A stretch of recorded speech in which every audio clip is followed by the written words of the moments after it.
Этому неутомимому и энергичному мужчине 85 лет. Михаил Пурювкин посвятил всю свою жизнь крымско-татарским народным танцам. Путь к ним начался со знакомства с легендарным артистом Акимом Джемилевым. Приезжает он из отпуска, и ко мне на репетицию. Пришел на репетицию, ансамбль песни и танца. Шудлик был. Я там как раз и солист был, и репетитор. Даю танцорам, говорю, 10 минут перерыв. Аким ага, вы что, старик, я к тебе. Я говорю, 10 минут хватит, вполне. Я пришел, чтобы ты перешел к нам. Я говорю, как?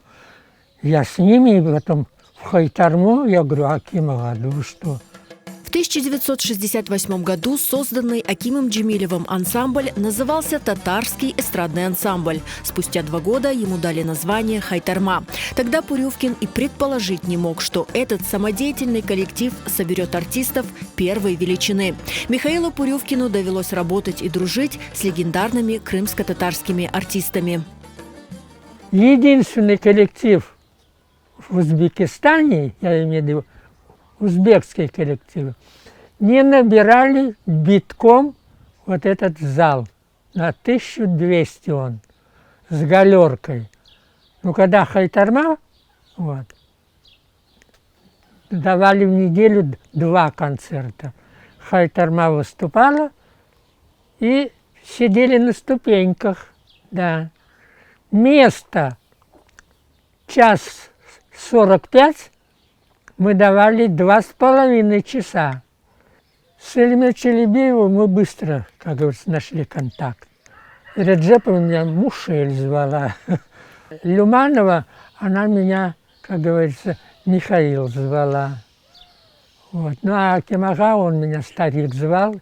Линяр, она да. Объявляла солист Мустафа Пурювкин или Мимет Пурювкин. А зрители, когда узнали, что я русский, да, пришлось врать, говорить, что я детдомовский, да, и среди русских, поэтому я по-татарски очень плохо. Но они все равно, со мной по-татарски, по-русски. Михаил Пурювкин был любимцем публики. Благодаря Акиму Джемилеву он был влюблен в крымско-татарские танцы, которые стали частью его жизни. Именно Аким Джемилев научил его азам народного танца. Он научил меня.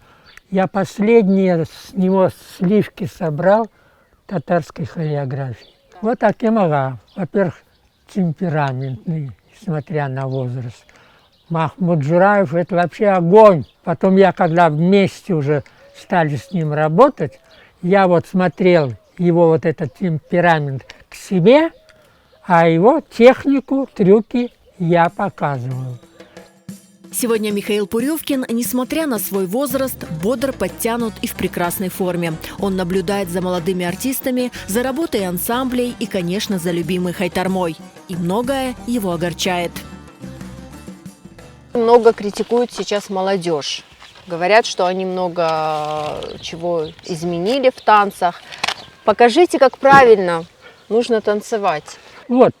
Руки. То есть выше нельзя? Выше нет. Угу. Феска, до фески. Угу. А сейчас они живут так. И это есть, да. Орла показать. Орел. Идет, он, да. Все приседания, да, обязательно через кулачки. У девчонок руки. Сейчас они, и все. Но это восточная кисть, потому что узбеки, таджики так танцуют.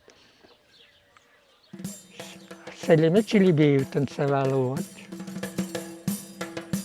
Михаил Пурювкин посвятил ансамблю «Хайтарма» полвека. Он работал здесь с 1968 по 2018 годы. До 80 лет он ставил здесь танцы. Это альбом с моими фотографиями. Его подарила на мой юбилейный концерт в 1988 году ремзе бокал. Мгм. Вот. Тогда художественный руководитель у нас был Делавер Бекиров. Давайте полистаем альбом. Михаил Константинович, вы больше полувека танцевали крымско-татарские танцы. Можно сказать, вы свою жизнь посвятили танцам. Больше жизни, да, половину жизни я посвятил танцу. Вы не жалеете? Нет, все время благодарю Царство Небесное Акиму Джемилеву, да, что он научил меня действительно танцевать. Вот. И, как говорят зрители, вот, что я танцую как татарин. Свою любовь к крымско-татарским танцам Михаил Пуревкин передал десяткам учеников. И сегодня его дело продолжают талантливые танцоры, успешно перенявшие эстафету.